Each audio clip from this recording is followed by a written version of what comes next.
온 누리에 충만하신 하나님 아버지, 하루하루 주님의 도우심을 구하며 저희가 살아갑니다.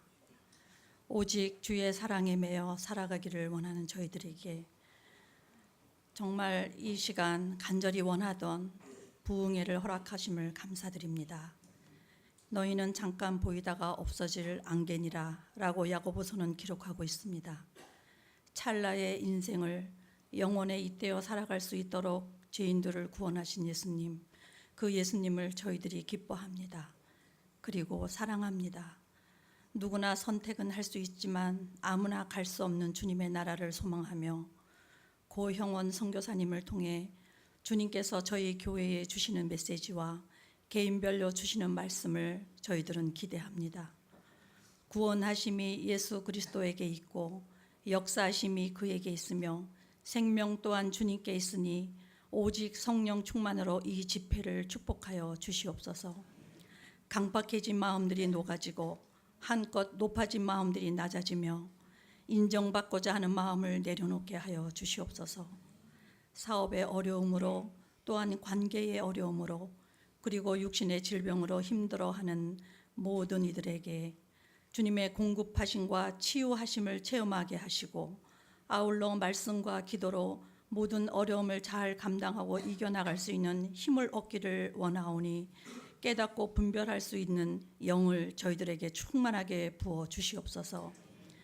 예전보다 잘 사는 나라가 되었음에도 삶은 더 강팍하고 이웃을 돌아볼 여력도 없고 시간에 쫓겨 말씀을 묵상할 시간도 기도할 시간도 없는 시대가 되어가고 있음을 고백합니다. 갖지 못한 자들은 상대적 빈곤감으로 더욱 고통스러워하고 마음의 질병으로 힘들어합니다.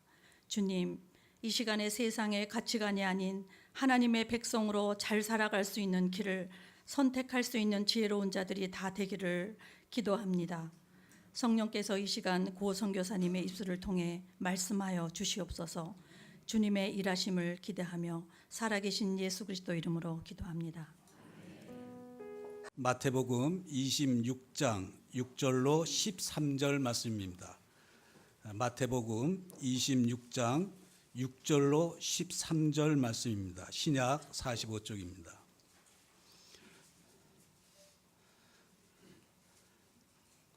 마태복음 26장 6절에서 13절 말씀을 이제 봉독합니다.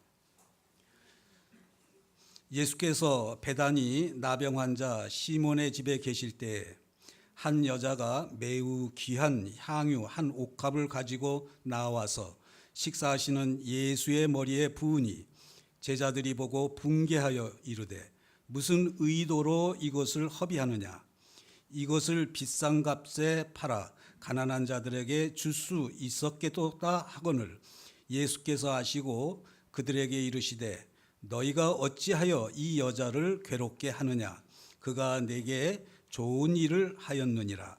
가난한 자들은 항상 너희와 함께 있거니와 나는 항상 함께 있지 아니하니라. 이 여자가 내 몸에 이 향유를 부은 것은 내 장례를 위하여 함이니라. 내가 진실로 너희에게 이르노니 온 천하에 어디서든지 이 복음이 전파되는 곳에서는 이 여자가 행한 일도 말하여 기억하리라 하시니라. 이것은 성령으로 기록된 말씀입니다. 이제 강사 선교사님을 소개하겠습니다. 귀한 교회 오게 돼서 너무 감사합니다. 우리 제 고향 교회 또 선배이시고 또 저희 후배들 너무 아껴주신 우리 이인호 목사님 교회에서 또 이렇게 귀한 기회 주셔서 얼마나 감사한지 모르겠습니다. 막 이렇게 소개해 주시는 글을 들으면서 이렇게 좀 부끄러웠습니다. 제가 너무 과찬의 말씀을 해주셔서 너무 감사합니다. 귀한 교회에서 또 하나님 이 시간에 성령께서 우리 안에 역사하시면서 또 나누는 자나 또 들으시는 여러분들이나 하나님의 은혜 가운데 있게 될 줄로 믿습니다. 아멘. 제가 잠깐 기도하고 말씀 나누도록 하겠습니다.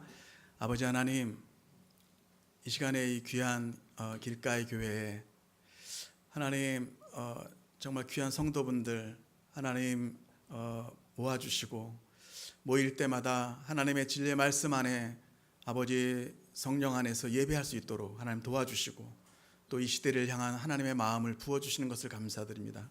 개인적으로든 공동체적으로든 이날 부족한 제가 나눌 때 그러나 주 성령님 역사하셔서 저희들에게 꼭 필요한 말씀 허락해 주시기를 간구하고 아버지 주님 안에서 또 하나님의 새로운 일들을 저희가 함께 경험할 수 있도록 축복해 주시옵소서.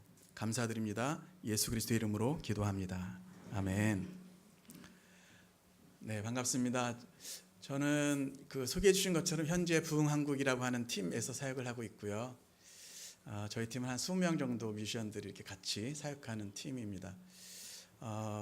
그 전에는 이제 예수전도단이라는 선교단체에서 제가 한 10년 정도 사역을 했었고요.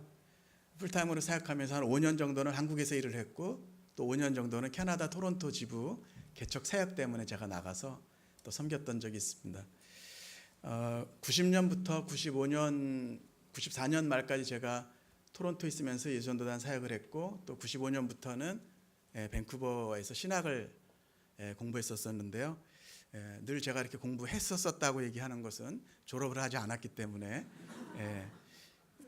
좀 썰렁한 농담입니다만 제 은사 중에 하나가 학교를 다니다 그만두는 은사가 있어요. 그래서 한국에서도 건축을 하다 제가 그만뒀고요. 신학교에 또 들어갔다가 이 부흥이라고 아까 소개해 주신 부흥이라는 앨범이 97년부터 이렇게 알려졌어요. 저는 사실 음악을 전공한 사람은 아니고 또 지금도 제가 이렇게 시창이 되거나 그런 사람은 아니고 피아노도 그냥 이렇게 손가락 3개로 다 타악기처럼 하는 사람입니다. 근데 하나님이 또 은혜 가운데 노래를 주셔서 부족하지만 현재까지 한 7개 정도의 음반을 작사 작곡을 했고요. 또 부족하지만 또 이렇게 사역으로 하고 있습니다. 감사한 것은 제가 저희 한국 찬양 사역하는 사람들 중에는 다른 것보다 이런 영역에서 좀 알려져 있습니다. 작곡은 하지만 노래가 안 되는 찬양 사역자로 그렇게 알려져 있습니다. 그래서 저희가 부흥이라는 음반이 처음 만들 때도 제가 작곡은 했는데 노래가 안 되기 때문에 연합 사역이 됐던 것 같아요. 그래서 우리 송정미 사모도 한 곡 부르고 또 제 친구 박종호 형 장로도 한 곡 부르고 뭐 그 당시에 이미 사역을 하셨던 분들이 함께 연합해서 또 하나님 하시는 일들을 저희가 함께 경험할 수 있었습니다. 하나님께서는 저 안에는 이렇게 예배에 대한 마음, 우리 이인호 목사님 우리 선배로 계셨던 우리 충신교회 자체가 이렇게 찬양이 뜨거웠던 찬송 늘 찬송하는 교회였어요. 그리고 그래서 저희 동기들도 이렇게 만나면 또 선후배 같이 만나면 이렇게 그냥 기타 치면서 예배하고 찬송하고 그냥 막 그때 막 이렇게 또 가스펠송가 되게 유행할 때라 모이면 사실 삶 가운데서 팍팍할 때 하나님을 만나는 즐거움이 그 찬송 가운데 있었던 것 같아요. 또 예수 전도단에서도 저는 찬양 사역을 했었기 때문에 그곳에서 또 하나님의 어떤 귀한 임재들을 경험하면서 하나님 저에게 주셨던 노래들은 예배곡들도 있고 또 금방 장로님께서 소개해 주신 것처럼 물이 바다 덮음같이 모든 열방 주볼 때까지 최근에는 이제 마라나타 뭐 주님 다시 오실 때까지 이런 노래들이 조금 더 선교적인 메시지들을 갖고 있는 노래들도 하나님 주셨습니다. 저는 이 3일 동안에 우리 부흥의 불길이 타올라 참 제가 감당할 수 없는 주제 말씀을 지금 써놓으셔가지고 제가 그렇지만 그 시작은 예배에 대한 얘기를 조금 하려고 합니다. 3일 동안. 그래서 오늘은 우리가 읽었던 마태복음 26장의 본문 말씀처럼 베다니 마리아, 요한복음 12장에는 베다니 마리아로 나오는데 이 여인들의 향유를 부은 사건을 통해서 신약에서 가장 아름다운 소중한 어떤 예배의 가르침이 있는 본문 중에 하나를 말씀을 나누고요. 내일은 다윗에 대한 이야기를 제가 하려고 합니다. 구약에서 가장 예배자의 전형 모델은 다윗 아니겠습니까? 그 다윗의 마음이 하나님 앞에 감동을 드렸던, 그래서 하나님의 집을 세우기를 원했던 다윗을 하나님 축복하셔서 다윗의 집을 세워주시는 하나님의 놀라운 축복들을 또 함께 나누고요.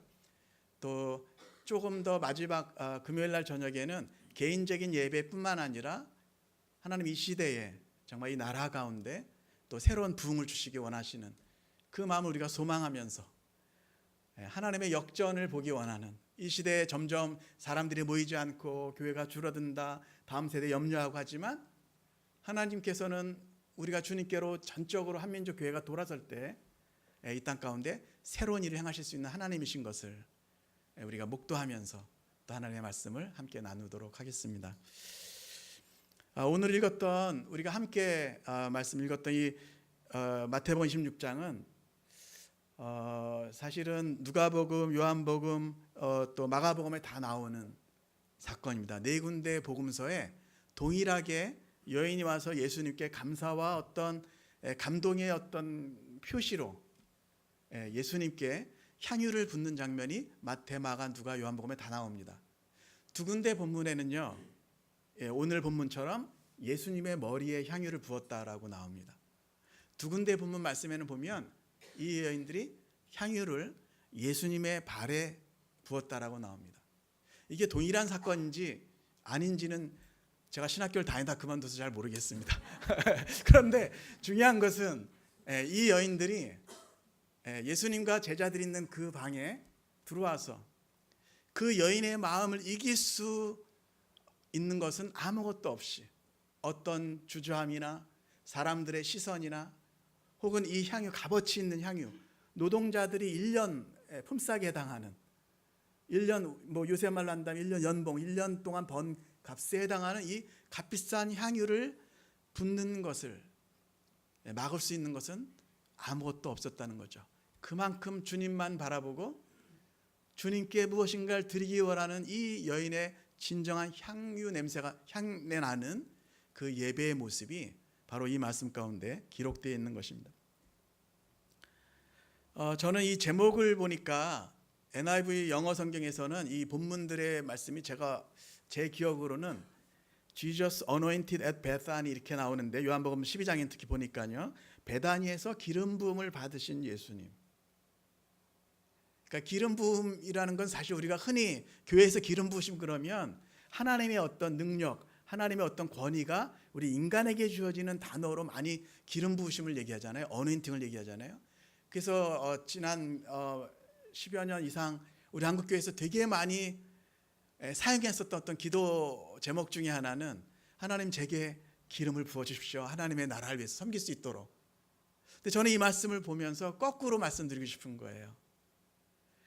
진정한 어노인팅은, 진정한 기름 부으심은 우리가 주님께 부어드릴 때, 주님께 부어드릴 때 생기는 줄로 믿습니다. 지금 우리가 예수 그리스도를 믿으면서 예배 가운데서도 우리가 너무 우리 중심적이 됐어요. 사실 예배의 본질은 주님을 위한 것이거든요. 주님께 부어드리는 것이 예배의 본질이에요. 방향성이 우리로부터 주님께. 왜냐하면 이미 주님은 모든 것을 우리에게 허락하셨거든요. 아마 제 친구 중에 우리 박정호 장로, 저랑 처음 만났을 때 저의 몸무게 한 2배 정도 최소한 이상 나갔었던 우리 귀한 친구, 또 최근에 하나님께서 간암 간 다시 이식 받고 또 귀하게 더 맑은 목소리로 주님 찬양하게 하시는데, 그 친구 불렀던 또 이전 세대에 우리 많이 불렀던 노래 중에 보면 얼마나 아프실까 그런 노래가 있습니다. 요새 그 노래가 많이 생각이 돼요. 그 노래 가사는 아마 기억하시는 분들 계실 텐데 대충 그런 거죠. 얼마나 아프실까 하나님의 마음은. 자신을 주셨건만 사람들이 아직도 부족하다고 원망할 때. 여러분, 우리 하나님은 부족한 분이 아니세요. 우리 하나님은 완전하시고 그분께는 모든 것이 있습니다. 사실 예배에 대한 제가 얘기를 나누면서 제일 먼저 하는 이야기는 하늘 아버지가 계시다. 그 아버지로부터 우리 모두가 나왔습니다. 그리고 모든 것이 그분께로 돌아가야만 하는 줄로 믿습니다. 아멘이십니까? 여러분, 이제 예배도 어떻게 보면 좀 사유화되는, 인간이 자꾸 중심이 되는 이 위험에서 우리가 돌아서야만 한다고 저는 믿습니다. 제가 82년도에 대학교 2학년이었습니다. 여러분들이 보실 때는 그렇지 않다고 저는 믿겠지만, 제가 81학번이기 때문에요. 82년도에 예수전도자라는 곳에서 DTS라는 훈련을 받고 군대 가기 전에 간사 생활을 시작하면서 찬양사역 악보를 그리는 일을 시작했습니다. 그래서 한 군대 갔다 오고 잠깐 다시 복학했던 적도 있지만 한 35년 이상 제가 풀타임 사역을 하면서 특별히 대부분 예배 사역에 관계된 일들을 제가 하면서 요즘 더 깨닫는 것이 그런 것입니다.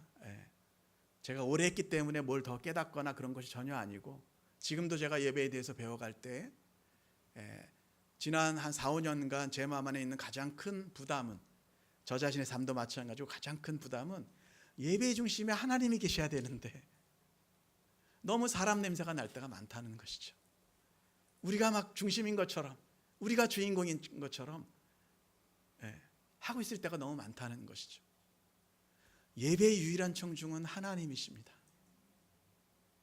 우리 오늘 찬양팀이 너무 귀하게 뜨겁게 정말 찬양의 함성으로 너무 아름답게 멋있게 또 기도하시는 분도 그 마음에 정말 감동이 있는 우리 그 고백을 다 우리가 주님께 드린 것이잖아요. 찬양팀만 아니라 사실은 예배하는 그 순간 세상의 음악회는 사람이 사람에게 뭔가를 감동 주려고 하고 이 땅의 차원에서 뭔가가 전달되려는 것 같지만 예배는 그런 것이 아닙니다. 차원이 다른 것입니다. 앞에 찬양을 인도하는 사람이나 회중이나 한 분 하나님을 향한 다 연주팀인 것이죠. 왜냐하면 예배를 받으시는 오직 한 분 그분이시고 예배의 유일한 청중은 하나님이시기 때문에 예배의 유일한 오디언스는 하나님이십니다. 주님을 위한 것이에요. 우리를 위한 것이기도 합니다. 그런데 첫 번째 우선권은 이것은 주님을 위해서 드려질 때 모든 것이 제자리로 돌아가는 것입니다. 저는 우리 한국교회 안에 부족하지만 제가 한국교회 이렇게 얘기할 수 있는 사람은 아니지만 우리 한국교회 안에 예배의 중심이 회복되길 원합니다. 하나님이 주인이세요. 모든 예배 행위, 모든 교회, 모든 찬양 모임, 모든 기도 모임의 중심은 우리 하나님 그분께서만 영광을 받으셔야만 하는 줄로 믿습니다. 그런데 제가 제목이 예수님께 향유를 붓는다라는 단어이기 때문에 어노인트라는 그 단어 때문에 예수님이 그 향유와 기름 부음을 받으신 이 장면이 저는 신학적으로 얘기하는 건 아닌데요. 제가 다니다가 만났기 때문에 자신할 수 없어요. 근데 시적으로 표현한다면 노랫말처럼 시적으로 표현한다면 저는 우리의 찬송이 주님께 정말 어노인팅을 드리는 우리가 찬송하는 곳에서 기적이 일어나요. 우리가 주님을 향한 사랑과 경배의 마음을 오직 감사의 마음 때문에 주님께 더 드리고 남김없이 부어드리는 그곳에서 기적이 일어납니다. 여기 부모 세대님 계시고 여기 또 자녀 세대분들 계시고 저도 아까 말씀드린 장로님 설교해 주셨지만 이제 자녀가 넷이 있습니다. 그래서 저는 저의 경건성이나 능력으로는 안 되지만 자녀 넷이기 때문에 저는 사명자입니다. 사명, 자녀가 넷이에요. 그래서 근데 이 아이들 또 제가 많은 학에서 만나는 청소년 청년들을 보면서 느끼는 것이 그것입니다. 이 아이들의 이 다음 세대 청년들의 그 미래가 하나님이 계획하신 그대로 그 각 사람들의 고유한 부르심과 어떤 재능과 달란트와 기회들, 하나님 주신 기회들이 언제 온전히 하나도 빠지지 않고 막힘없이 풀어지게 되는지 아십니까, 여러분? 주님께 부어졌을 때, 주님께 드릴 때에만 이 인생 가운데서 우리가 충만한 인생이 되는 것입니다. 충만한 인간이 되는 것입니다. 제가 한번 LA에 갔는데 저희가 한 3년 전에 전 세계에 있는 한인 선교사분들 한 1,200~300명 함께 연합 1년에 한 번씩 모이시는 것 같아요. 그 해에는 이제 LA에서 모여서 그분들이 하셨고 마침 저희 부흥한국팀이 가서 3일 동안 예배를 인도했던 적이 있습니다. 그때 이제 고석자 희자 고석희 목사님이라는 분 저도 처음 뵀는데 그분의 메시지가 참 저는 너무 좋아서 갈 때마다 많이 나누는데요. 고석희라는 목사님이 본인은 러시아 문학과 예술을 너무 좋아하기 때문에 본인 이름은 고석희가 아니고 고스키다 이렇게 얘기하시면서 저보다도 썰렁한 농담을 하시면서 하셨던 얘기가, 하나님은 우리가 아는 것처럼 성경의 하나님은 유일하신 하나님이세요. 한 분이신 하나님. 그런데 그분의 메시지를 들으면서 제가 아멘 됐던, 또 그분이 던지셨던 메시지가 뭐냐면, 우리 한 사람 한 사람이 다 유일한 사람들이라는 것입니다. 여러분들과 똑같은 얼굴을 하고 똑같은 기질을 갖고 똑같은 어떤 재능을 갖고 똑같은 분은 이전에도 태어난 적이 없고 앞으로도 태어난 적이 없습니다. 저는 그것이 저에게 어떻게 보면 막중한 어떤 책임감을 느끼게 합니다. 하나님께서 여러분에게 각자의 고유한, 우리 모두에게 각자의 고유한 이름을 주셨고 어떤 달란트들 주시고 기질, 체질, 어떤 특정한 때에 이 땅에 보내셨고, 하늘 아버지로부터 나와서 이 시대에 우리가 보내심을 받아서 하나님께서 우리를 통해서 알게 하시는 하나님 나라의 풍성한 것들을 세상에 나누고 하나님의 나라가 이 땅 가운데 임하는 일을 위해서 섬기도록 우리 각자를 따로 또 같이, 그리고 또 고유한 어떤 임무들을 주셨다는 것을 우리가 기억해야만 할 것입니다. 아멘이십니까? 우리 각 사람이 그 길을 가지 않으면 채워지지 않는 영역들이 하나님 나라의 계획 안에 있다는 것을 우리가 느껴야만 하는 것입니다.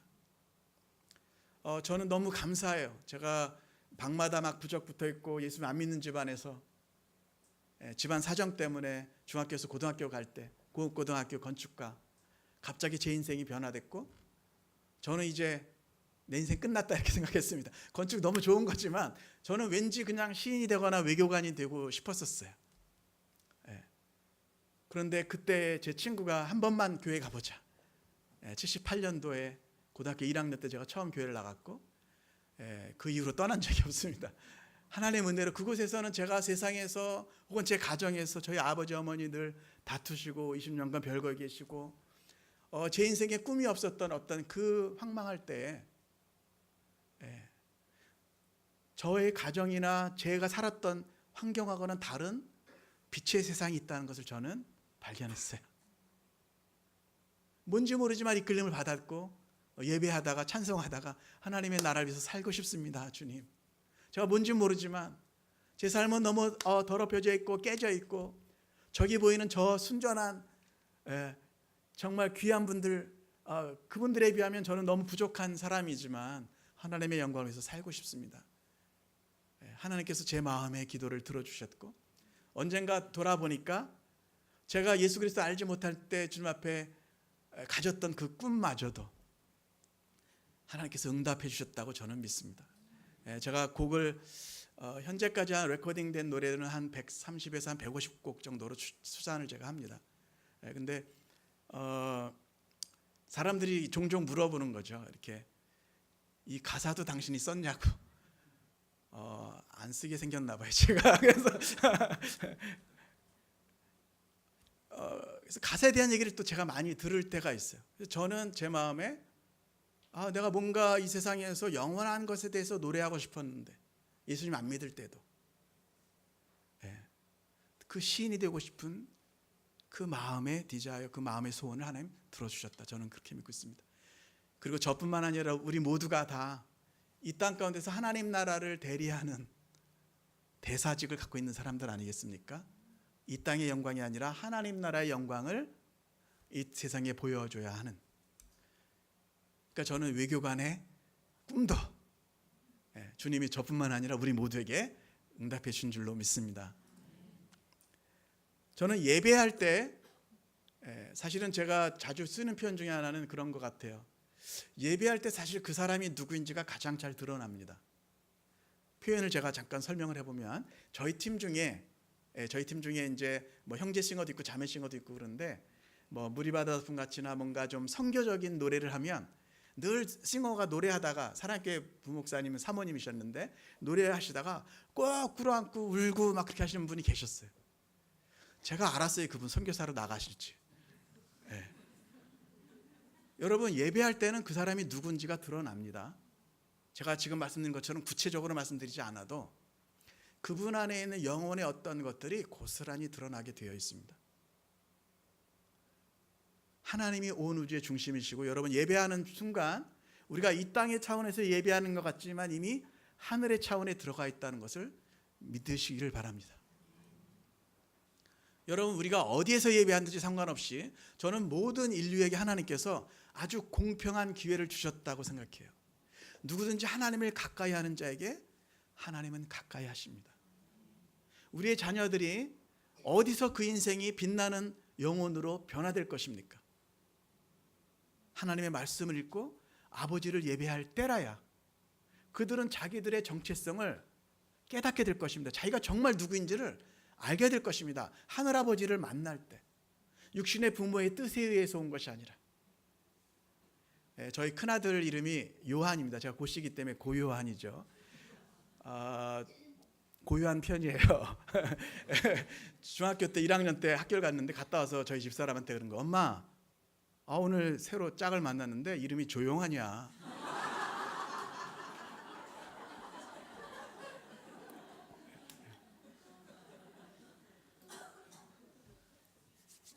근데 요한복음에 보니까 하나님께로부터 보내심을 받은 사람이 있으니 이름은 요한이라. 제가 아들이 이름이 요한이니까 자꾸 보게 되잖아요. 세례 요한은 그 시대에 하나님의 부르심을 받아서 보냄을 받은 자입니다.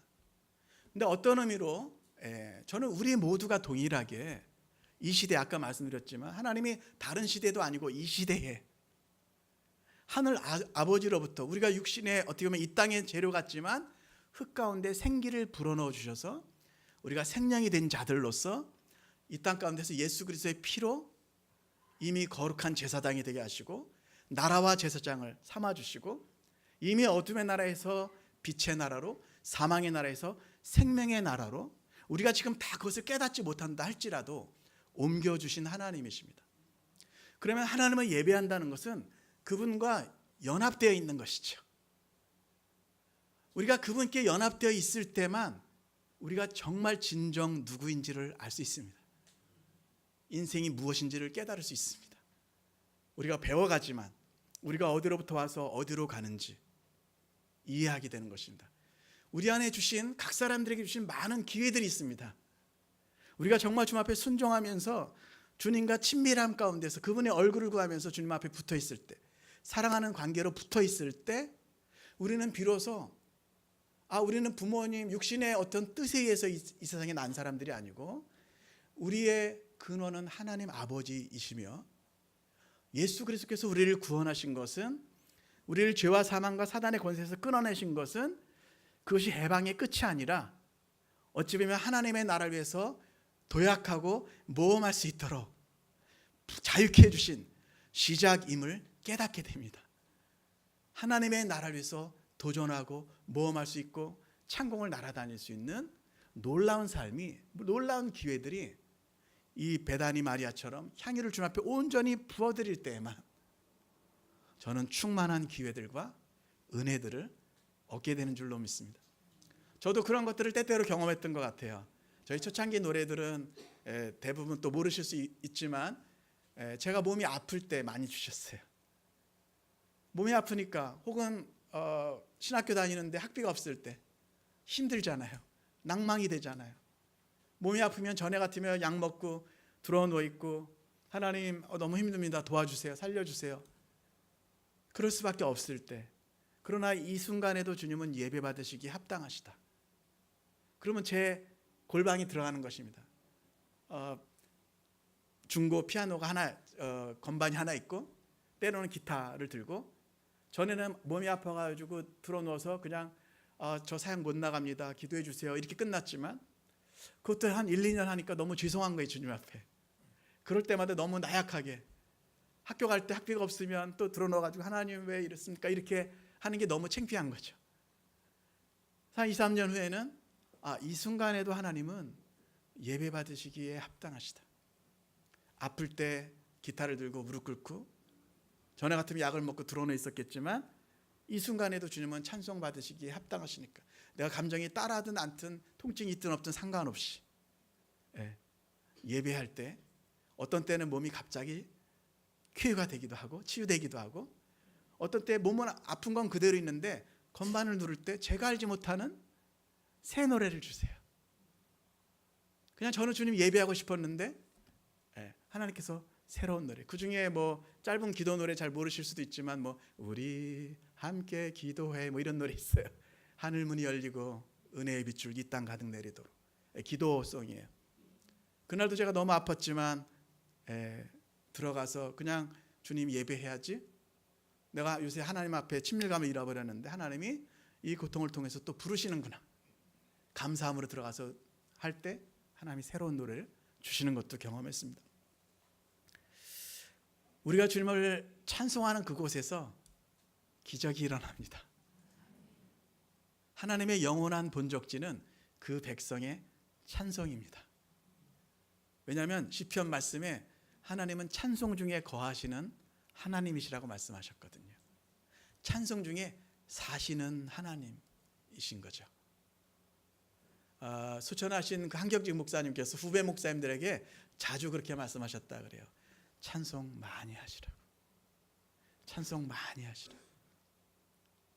저는 조금 이해할 수 있을 것 같아요. 전 아주 20대부터 목이 약해가지고 저희 막 전국 투어 다니면 한 반 가면 목소리가 없어졌어요.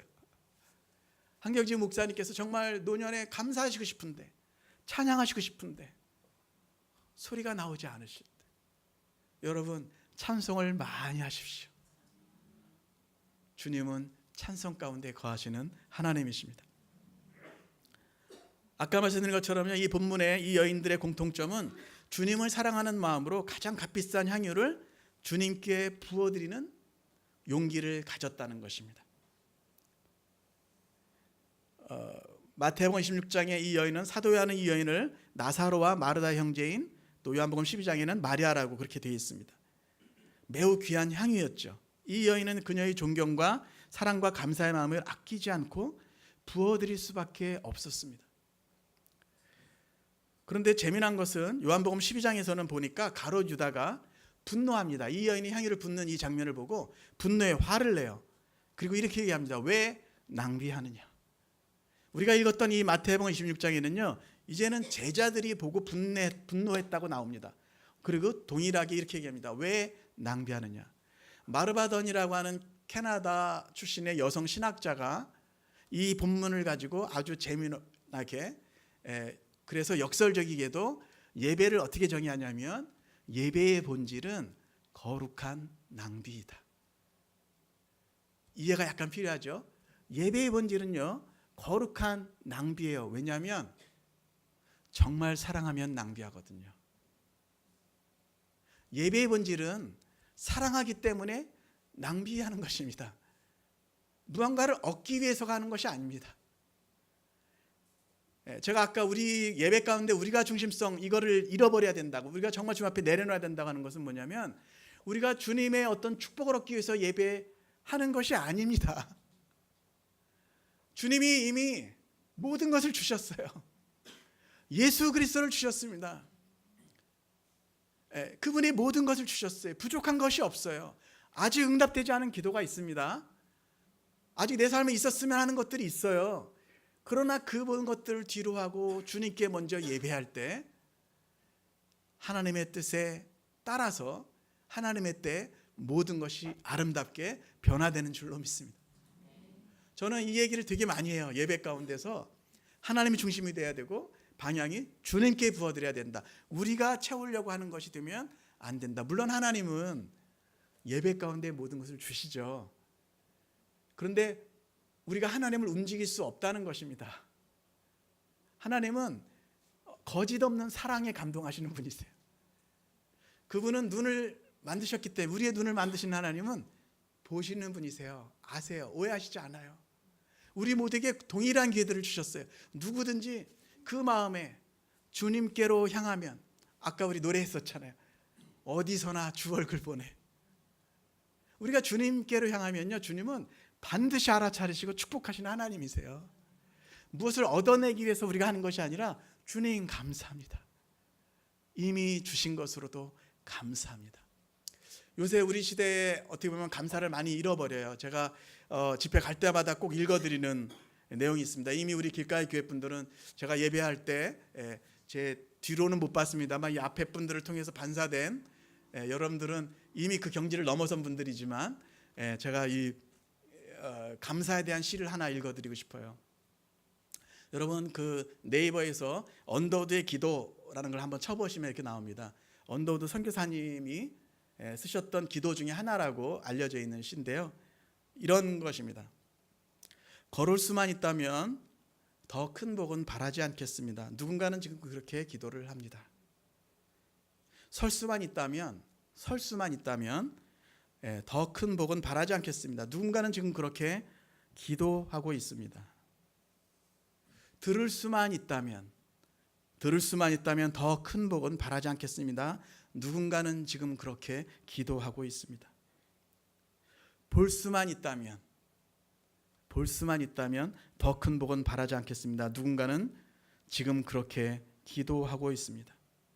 제가 한번 유튜브에서 미국의 아버지가 아마 아들 둘이 눈이 그걸 뭐 어떻게 얘기해야 될지 모르지만 생맹이셨나 봐요. 그 아들들에게 이제 새로 미국에서 특별히 고안된 안경이 나온 거예요. 그래서 그 안경을 끼면 총천색으로 정상적으로 이렇게 볼 수 있는 그런 안경이 나온 것 같아요. 그래서 이 아버지가 이제 20대 그 아들들에게 이 안경을 주었고 처음 낀 날 찍어서 그 유튜브에 올린 거예요. 근데 제가 그걸 보면서 너무 감동이 됐어요. 그리고 저 자신을 좀 돌아보게 됐어요. 왜냐하면 그 아들들이 뭐라고 하는지 아세요? 안경을 처음 끼고 세상을 보면서 우는 거예요. 세상이 너무 아름답다고. 세상이 너무 아름다워요. 당신들은 날마다 이것을 보고 있었나요? 여러분, 찬송은 우리의 그 초점을 하나님께로 두게 합니다. 기도도 하나님께로 향해야 되는데 때때로 너희는 염려하지 말고 오직 모든 일에 기도와 간구로 너희 구할 것을 감사함으로 하나님께 아뢰라고 말씀을 암송하면서도 우리는 기도할 때 염려하면서 기도할 때가 되게 많죠. 이쪽 남양주 쪽에는 없는데 저 서울 쪽에는 그런 분들 되게 많아요. 좀 하늘이 달라요. 저도 보니까 기도하면서 염려하더라고요. 제 뜻대로 제가 원하는 방법대로 응답 안 하실까 봐. 근데 찬송은 뭐예요? 노래의 주인이 하나님이시잖아요. 주님이 다스리신다. 주님은 완전하신 분이세요.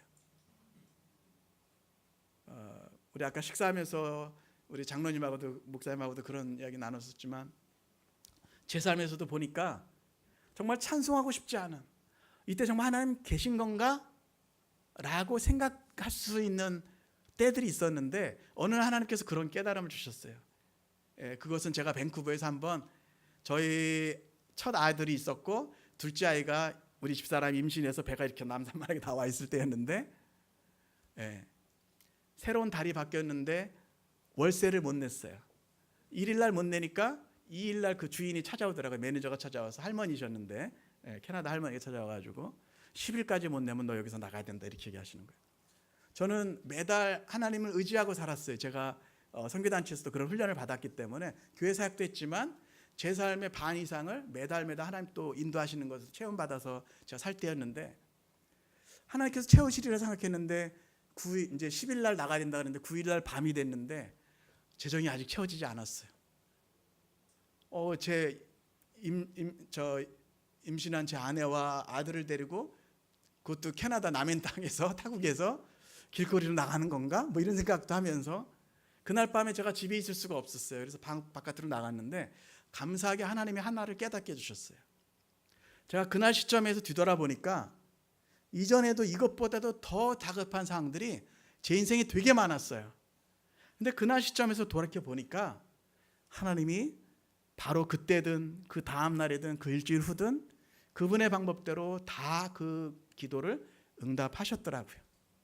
그래서 이날 제가 서서 그렇게 고백했어요. 하나님, 저는 지금은 다 이해하지 못하지만 이날도 지나가고 보면 하나님의 은혜를 감사하게 될 줄로 제가 믿습니다. 그러면서 갑자기 멜로디를 주셔서 어떤 노래를 생각하면서 떠올랐던 말씀이 시편 말씀이었는데, 내가 여호와를 찬송하리니 이는 저가 나를 후대하심이로다. 한국말로는 후대하심이로다인데요, 영어 성경으로는 He has been good to me. 그분은 나에게 항상 좋으신 분이셨다는 거예요. 저는 지금 여러분들이 어떤 상황 가운데서 또 믿음의 길을 계속 가시는지 다 알지 못합니다. 그런데 때때로 우리가 정말 힘들 때가 있고 낭망할 때가 있는데, 그때 우리가 찬송할 수 있는 비결 딱 한 가지, 저는 그렇게 생각하는데요, 하나님은 선하신 분인 것을 기억하십시오. 하나님은 성품이 선하신 분이세요. 그래서 우리 삶에 악한 일을 계획하실 수 없는 분이세요. 무슨 뜻인지 아셨어요? 하나님은 성품이 선하신 분이라 악한 일을 계획하실 수 없으세요. 근데 때때로 우리 삶에 악하게 보이는 일들이 일어나잖아요.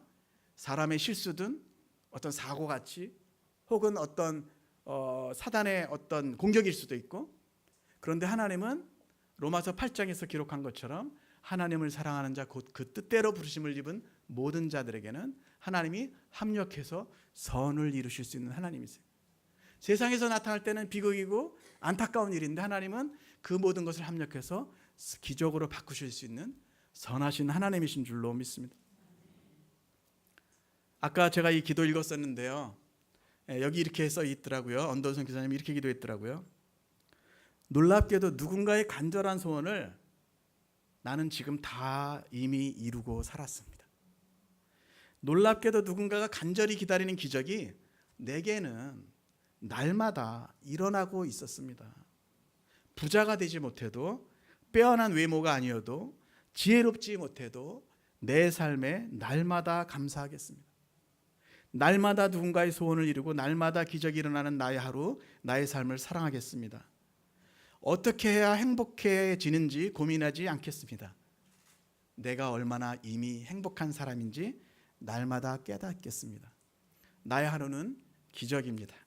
나는 행복한 사람입니다. 우리 옆에 분에게 한번 고백할까요?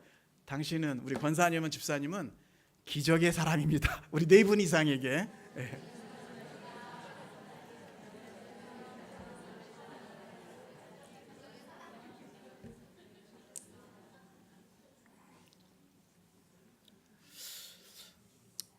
하나님 저에게 주셨던 노래 중에 오직 주의 사랑에 매여라는 노래가 있어요.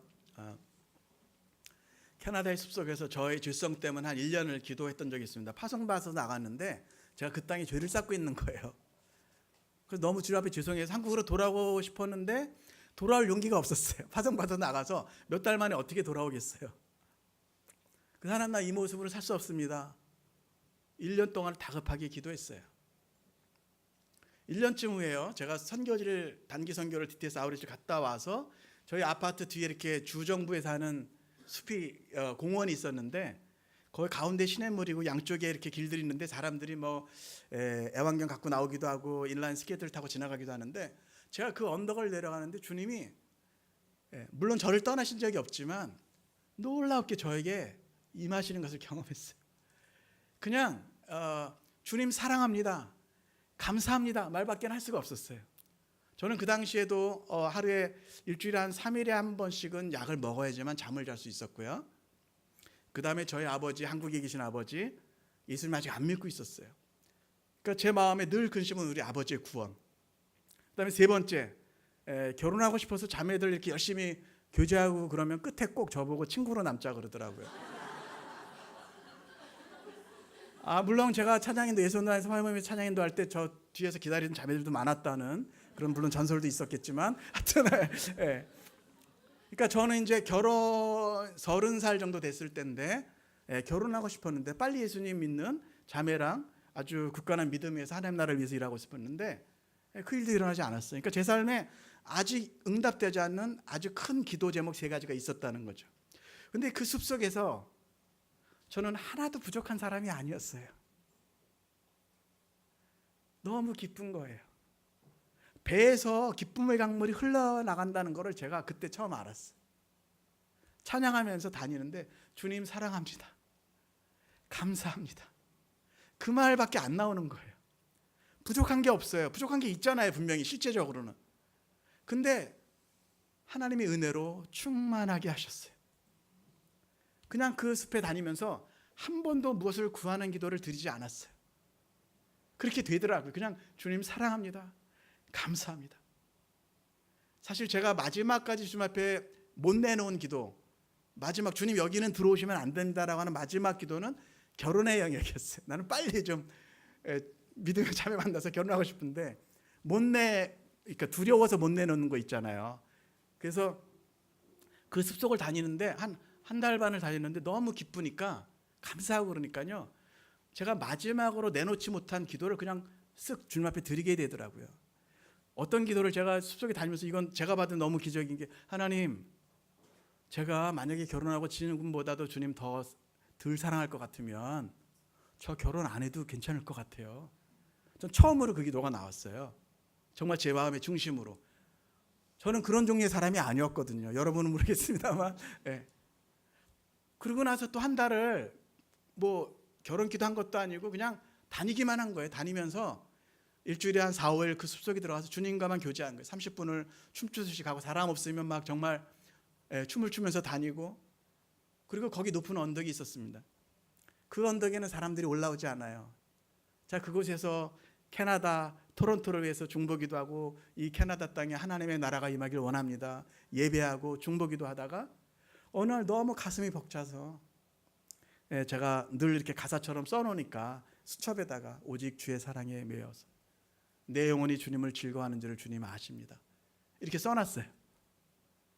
한 달 제가 그렇게 또 그 기도 끝나고 한 달 지났는데요. 제가 그 숲속에 들어가서 예배하는데 어느 날 제 마음에 주님께서 내적인 음성 같아요. 꼭 이렇게 소리로 들으셨다는 것이 아니라 그냥 내적으로 어떤 확신을 주시는데 꼭 이런 소리 같은 거예요.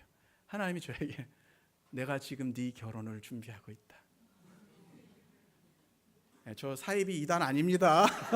목사님이 증명해 주실 거예요.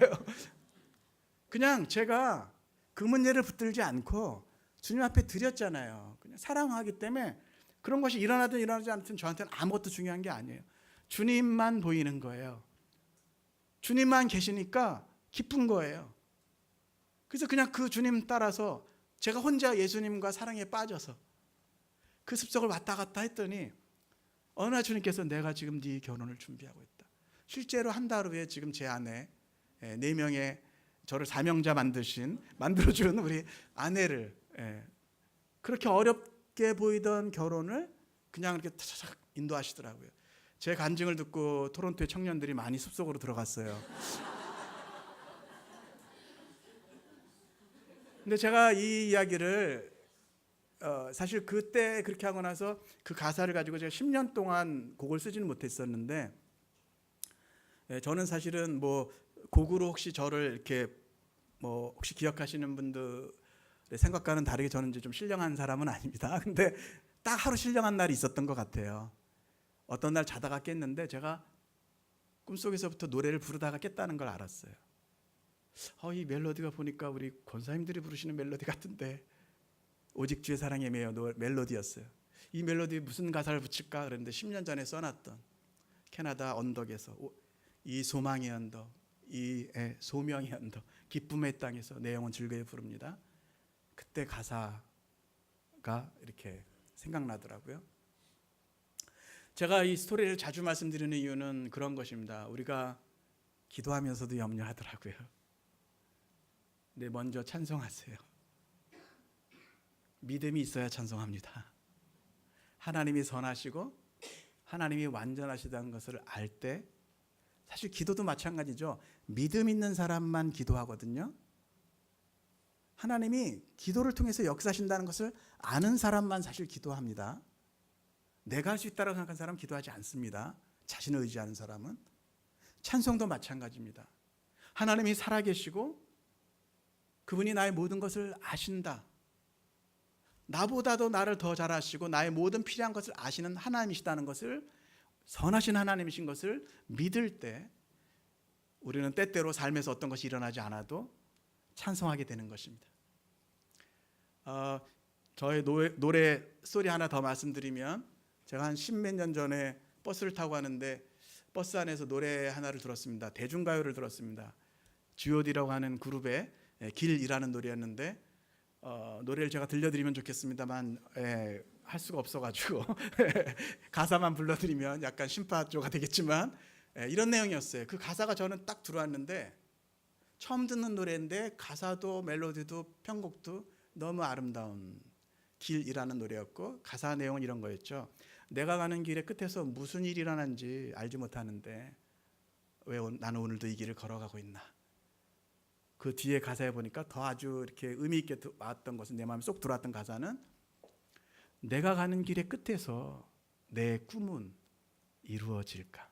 어떻게 보면 가고 오는 모든 세대의 인류 영혼들이 고민했을 것 같은 인생의 의미가 뭐냐. 내가 가는 길의 끝에서 내 꿈은 이루어질 것인가. 어떤 그런 고민 같았고 제가 마침 뭔가를 대답하고 싶어졌습니다. 어떻게 보면 인생에 대한 진지한 고민과 같은 이 질문하는 노래 같아 그렇게 들렸고요. 저는 그날 그 노래를 들으면서 뭔가 대답이 하고 싶어졌습니다. 우리 길가의 교회인데 예수님이 길이시잖아요. 예수님. 제가 찾은 대답 예수님. 주님을 만나야지 되는데 마침 그때는 이제 CCM만 하고 있었던 우리 소양 자매가 전도사님 제가 음반 만들려고 하는데 곡을 하나 써주세요. 연락이 왔고 거의 아마 같은 날이었던 것 같아요. 3일 후에 주님 다시 오실 때까지라는 노래를 작곡할 수 있도록 하는 은혜를 주셨어요. 근데 저는 그 가사 중에 일부러 이렇게 썼습니다. 내가 가는 이 길의 끝에서 나는 주님을 보리라. 여러분 우리가 주님을 믿으면서 주님 제가 평생 주님의 나라에서 살 건데 저는 딴 거 다 필요 없고 요거 하나만 허락해 주세요 하는 요게 우상일 확률이 훨씬 높습니다. 이 사람은 평생 이것 때문에 고통을 당할 수 있습니다. 정말 주님을 만나면 다른 것이 필요 없게 됐는데요. 여러분들이 이미 경험하셨잖아요. 주님을 만났을 때 그 감동. 세상은 간데없고 주님만 계시면 되는 거예요. 내가 가는 길의 끝에서 주님만 만나면 되는 거예요. 저는 이런 표현 잘하는데 이 땅에서 단 하나밖에 없는 유일한 성공은 예수 그리스도를 쫓아가는 것입니다. 이 땅에서는 반짝 부와 명예와 성공과 야망과 영광 모든 것을 다 누린다 할지라도 주님을 잃으면 모든 것을 잃는 것입니다. 예배는 날마다 주님 찾기 하는 거예요. 우리 중심을 주님께로 아주 가장 쉬운 표현으로 한다면 우리 핸드폰 이렇게 충전하듯이 우리 어떤 마음의 에너지도 새롭게 될 뿐만 아니라 삶을 살 수 있는 용기와 어떤 걸 주실 뿐만 아니라 때때로 리셋되기도 하고 우리 잘못됐던 것들 다시 고쳐지기도 하고 이 세상에서 제대로 기능하면서 살 수 있도록 예배는 하늘 아버지의 얼굴을 구하면서 그분 안에서 내가 누구인지를 깨달을 뿐만 아니라 이 세상을 섬기라고 하는 비전을 듣게 되죠. 정말 내가 누구인지를 깨닫게 되죠.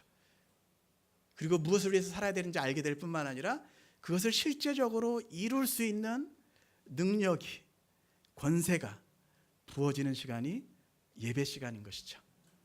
하나님을 위한 것이면서 하나님의 백성들을 위한 것이에요. 저는 그래서 아까 그 얘기를 드린 거예요. 우리 자녀들이 어디서 그 인생이 정말 맥시멈 풀로 자기 인생을 만끽하면서 살아갈 수 있을지.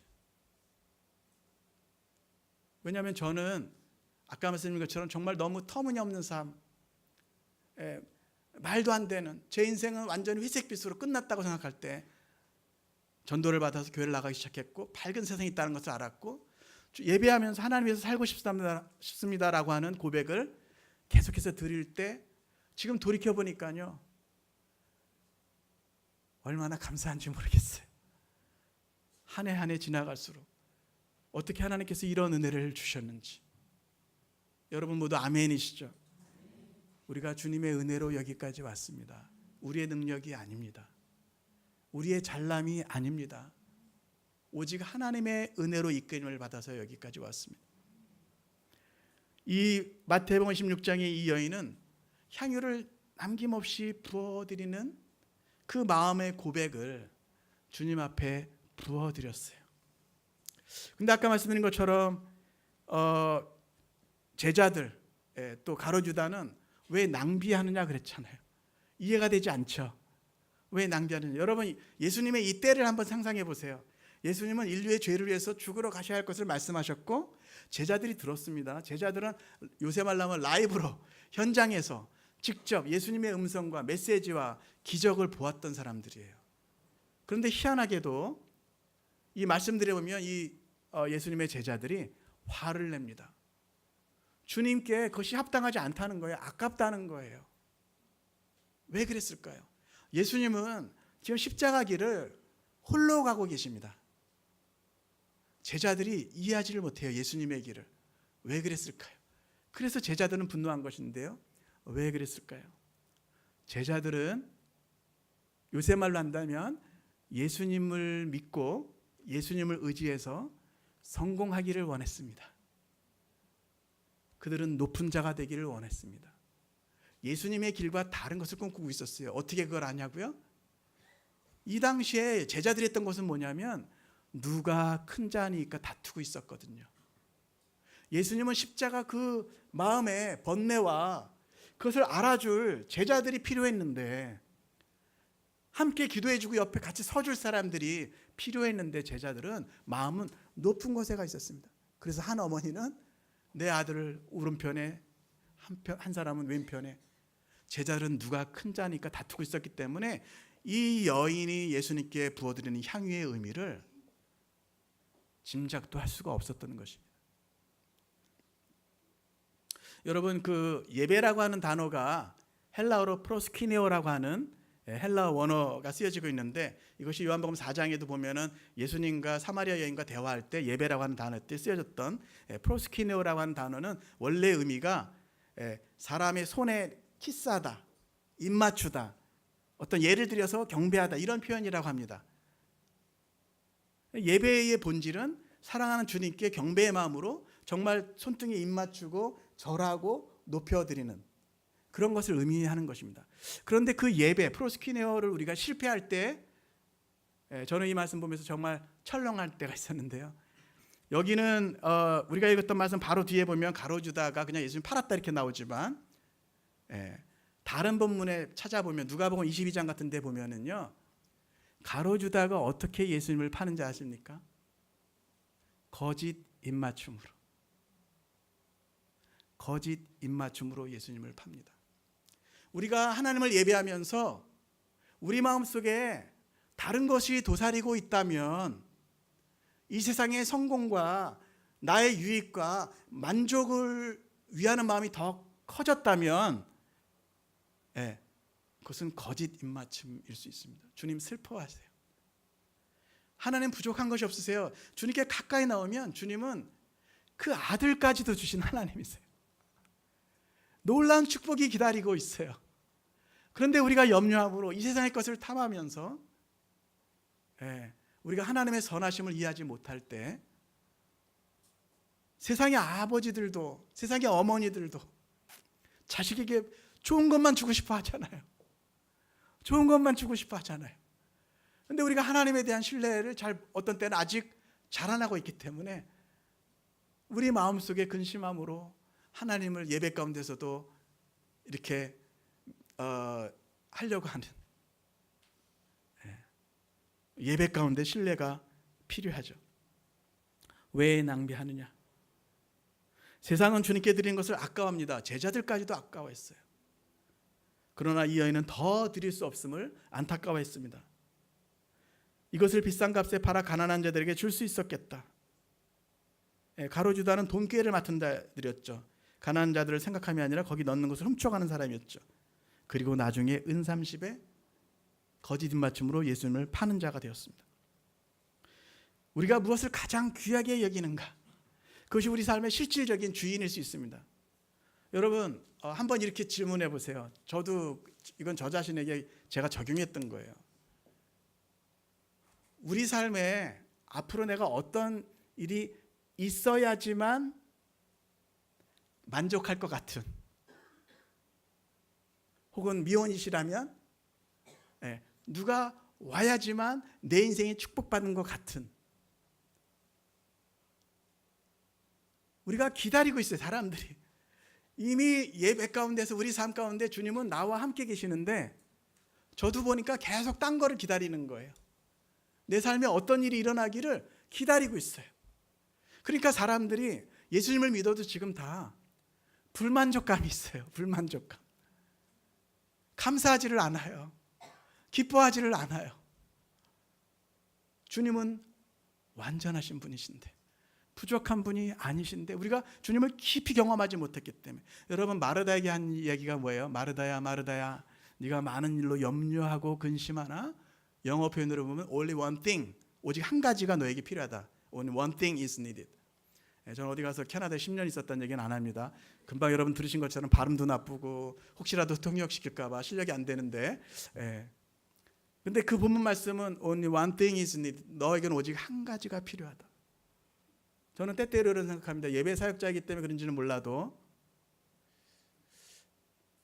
내 삶에 어떤 것을 기다리고 고품을 경험하고 부족함을 느끼는 것은 어떤 의미로 우리가 하나님을 충분히 예배하고 경험하지 못했던 것의 반증일 수 있습니다.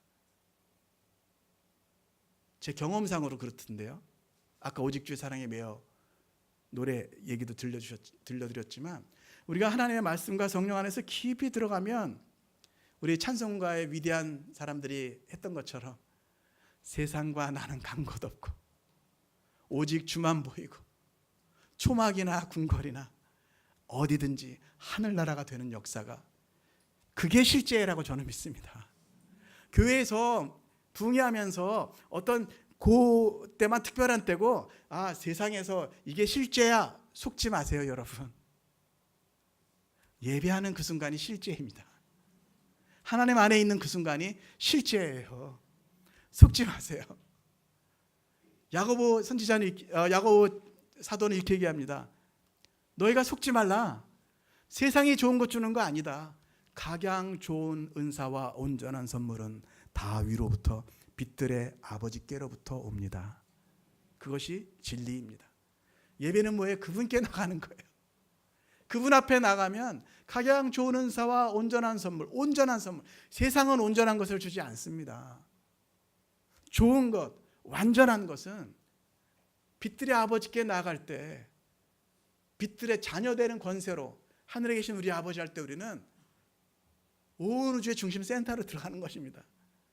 하늘아버지의 자녀되는 권세로 나아가는 것이에요. 그 아들을 주시기까지 사랑하신 그 자녀되는 권세로 나아갔을 때, 그곳에서 주님을 예배할 때, 부어드릴 때 놀라운 기적이 일어나는 줄로 믿습니다. 10절에 보면 예수님께서는 그런 제자들을 막으시고 여인의 행위를 칭찬하셨죠. 이 여인을 괴롭게 하지 말라. 저가 내게 좋은 일, 아름다운 일, 뷰티풀 띵을 행했다. 주님의 마음을 감동시킨 여인의 믿음의 행위가 이곳에 기록되어 있는 것입니다. 누가복음 7장에는요, 한 바리새인의 집에서 그 동네의 죄인인 한 여인이 나와서 울며 눈물로 그 발을 적시고 자기 머리털로 씻고 그 발에 입 맞추고 향유를 부어드리는 장면이 나옵니다. 그런데 향유를 받으신 주님께서 그곳에 있는 한 바리새인은 그것을 보고 판단하지만, 예수님이 저 여인이 죄인인 것을 알았으면 이렇게 하면서 판단하고 있지만, 그것을 작동하고 있지만, 예수님은 그 바리새인에게 이렇게 얘기하죠. 이러므로 내가 네게 말하노니 저 여인의 많은 죄가 사해졌도다. 이는 저의 사랑함이 많음이라. 사랑함이 많음이라.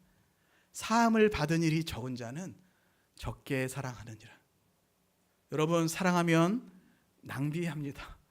부모님들 자녀들에게 낭비하잖아요. 나중에 뭐 해줄 거 기대하는 거 아니잖아요. 사랑하기 때문에 줄 수밖에 없는 거예요. 낭비하는 거예요. 본성적으로 그래요. 사랑하면 낭비하게 되어 있어요. 주님은 사랑으로 희생하는 자에게 감동하십니다. 왜냐하면 주님이 먼저 그것을 하셨거든요. 주님이 먼저 희생을 하셨거든요. 그래서 똑같은 방법으로 주님 앞에 드리고 부어드리고 향유를 부어드리고 예배하는 자를 반드시 알아보고 있습니다. 주님은 알아차리세요.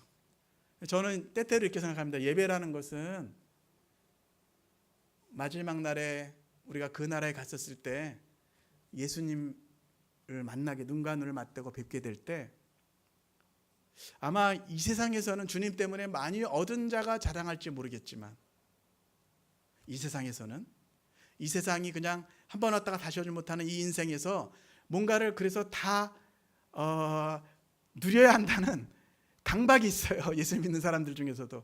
한쪽은 성경적이에요. 한 번밖에 못 와요. 다시 못 와요. 그러니까 막 강박이 있어요. 이 안에서 뭔가를 다 누려야만 할 것 같은. 근데 여러분 히브리서 말씀에 보면 히브리서의 믿음의 사람들은 이 땅에서 다 누린 사람들이 아니에요. 약속은 받았지만 그 믿음의 약속, 영원한 도성을 바라보고 이 땅을 믿음으로 간 사람들이에요. 그래서 어떤 목사님 말씀하시는데 영원이라고 하는 프레임으로 우리 인생을 보는 지혜가 필요합니다. 이 땅에서가 아니라 영원한 나라가 있어요. 그것을 우리가 믿는다면 이 땅에서 눈물 골짜기를 지날 때라도 의미가 있고 다 하나님의 은혜인 줄로 믿습니다. 이 땅에서는 하나님 나라, 하나님을 믿고 많이 얻은 자가 자랑할지 모르겠지만 저는 그 나라에서는 하나님 때문에, 주님 사랑했기 때문에 많이 잃어버린 자가 자랑하게 될 줄로 믿습니다. 주님을 만났을 때 제가 이 땅에서 예수님 때문에 누리기만 하고 사랑하는 그분 때문에 어떤 두 연인이 사랑하는데 좋을 때만 나타나요. 좋을 때만. 힘들 때는 어디 도망가 있어. 그 진정 사랑하는 관계가 아니잖아요. 정말 사랑하면 힘들 때, 고난 가운데 있을 때 같이 어깨동무하고 나가는 게 맞는 거잖아요. 그러면 그 나라에서 주님 만났을 때 주님 사랑하고 주님 은혜로 제가 이 땅에서 그래도 주님 때문에 조금이라도 뭔가 주님께 드릴 수 있었습니다. 고백하는 우리의 모두인 줄로 믿습니다.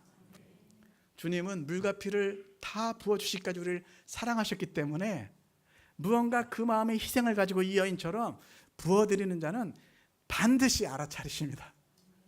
그리고 아마 이런 말씀을 하실지 모르겠어요. 가난한 자들은 항상 너희와 함께 있거니와 나는 항상 함께 있지 아니하리라. 이 여자가 내 몸에 향유를 부은 것은 내 장례를 위하여 함이니라. 제자들도 알아차리지 못했는데 이 예수님의 외로움과 고통과 그 마음을 이 여인이 향유를 부은 것을 예수님은 그렇게 의미를 부여해 주셨어요. 이 향유를 부은 것은 내 장례를 위하여 함이니라. 그리고 들어보십시오.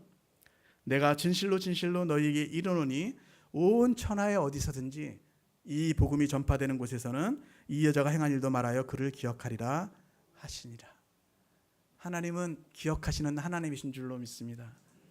사람들은 몰라도 못 알아줘도 때로는 오해할 때라도 주님 때문에 여러분 과부의 두 랩돈 그 마음의 중심을 받으시고 어떤 보배로운 헌신보다도 귀하게 얘기하셨잖아요. 저는 그 하나님을 위해서 주님께 기억하시는 예배, 주님께서 기억하시는 삶, 주님께 드린 것만 남는다. 주님을 위해서 한 것만 영원하다.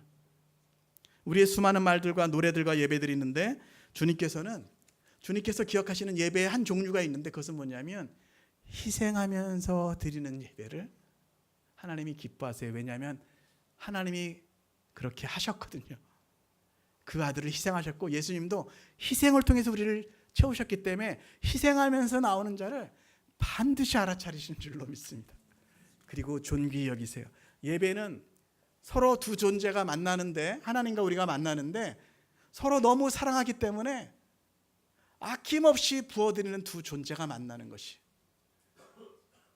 그래서 가슴 벅찬 사랑으로 주님 제 삶에 단 하나의 기적이 더 이상 일어나지 않는다 할지라도 저는 주님 따라가겠습니다.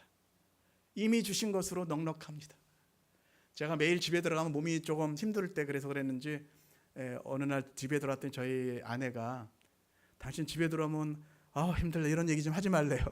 막내 아들이 16살인데요 지금. 막내 아들 저희 유엘이라고 하는 막내 아들이 있는데 제가 맨날 힘들다 그러니까 엄마한테 그랬대요. 나는 커서 아빠가 얘기하는 그 사역이라는 거는 절대로 하지 않을 거라고. 집에만 들어오면 내가 맨날 그냥 입버릇처럼 힘들다 이런데요. 근데 우리 아들이 하나를 모르는 게 있어요. 제가 아침에 출근할 때마다 제 마음속에 기쁨이 차올라요. 하나님 어떻게 이런 삶을 주셨는가. 이거는 제 힘으로 이룰 수 있는 게 아니에요. 아니, 하나님 어떻게 이런 삶을 비길 수 없는 영광의 하나님을 섬길 수 있는 특권을 주셨는가? 여러분, 이 땅에서 어떤 대통령 혹은 어떤 유명한 사람이 여러분을 지적해서 지명해서 불러서 함께 일하자고 한 것도 영광일 거잖아요. 온 우주의 하나님께서 사랑한다고 얘기하시고 기뻐한다고 얘기하시고, 스바냐 3장 17절에 보니까 우리를 향해서 즐거이 부르시면서 노래하시는 하나님이세요. 제가 그 말씀을 제가 난 건 아니지만 애를 낳아보니까 이해가 되더라고요. 저희 큰아들 낳았는데 제가 안고 막 노래를 해줬어요. 너무 기쁘고 사랑해서. 둘째 딸 낳았을 때도 제가 막 기쁘게 노래해 줬어요. 막내 넷째 낳았을 땐 제가 랩을 하고 있더라고요. 랩을 막 하고 있어요. 우리 아들 안고. 스바냐 3장 17절에 우리를 향해서 즐거이 부르며 노래하시며 기쁨을 이기지 못하게 하시는 하나님이시라. 그 하나님께서 우리를 부르셨어요. 좋은 것으로, 하늘의 각양 좋은 은사 온전한 선물로 예비하고 계세요. 예배로 나아갈 때 내가 원하는 것을 구하고 씨름하는 것보다 찬송하고 예배하면서 먼저 주님을 높여드릴 때 나를 향한 최고의 계획이, 그 길이 열려지게 되는 줄로 믿습니다. 이게 거꾸로 되면 안 돼요. 뭘 얻기 위해서 나오는 게 아니라 이미 주님 충분하십니다. 주신 것을 감사를 정말 고백하면서 나올 때 새로운 은혜들이 충만하게 열리는 줄로 믿습니다. 시간이 많이 지났습니다. 아까 말씀드린 것처럼 마르다, 네가 많은 일로 염려하고 근심하지만 오직 한 가지가 필요하다. 때때로 우리가 이 말씀이 필요한 것 같아요. 어떤 염려가 막 우리 삶에 많을 때, 많은 일들로 분주할 때, 여러분 그때 모든 것을 내려놓고 단 10분이라도 주님 앞에 나가서 기도하고 찬송을 주 앞에 올려드리는 용기를, 그 예배 공간을, 찬송의 골방을 여러분들 가지시게 되기를 축복합니다. 하나님의 불은 오직 죽어있는 재물 위에 임합니다. 내 어떤 욕망, 내 야망이 아니라 하나님의 뜻을 행하고 하나님 사랑합니다 향유처럼 부어질 때, 내가 원하는 것을 구하고 씨름하는 것보다 먼저 주님을 높이고 경배할 때 나를 향한 하나님의 목적과 계획이 온전히 풀어지게 되는 줄로 믿습니다. 이 시간에 오직 주의 사랑에 매어 찬송 하나만 오늘은 했으면 좋겠습니다. 이미 시간이 좀 많이 지나긴 했습니다만, 우리 기도 노래를 좀 부탁을 드렸는데요. 우리 싱어분들 또 이렇게 도와주시면 감사하겠습니다. 저는 죄에 매여 있었고, 저의 의에 매여 있었고, 인생의 염려에 매여 있었던, 죽음의 공포에 매여 있었던 사람이에요. 근데 이제는 오직 주님의 사랑에만 매여서 살기를 원합니다. 아멘. 주님의 임재 가운데만 살기 원합니다. 아멘. 우리 한번 이 전을 고백하면서 이미 주님 주신 것을 감사함으로 좀 올려드렸으면 좋겠어요. 우리 안에 이미 주신 것 기억하면서 한번 이 노래를 같이 주님 앞에 고백하겠습니다.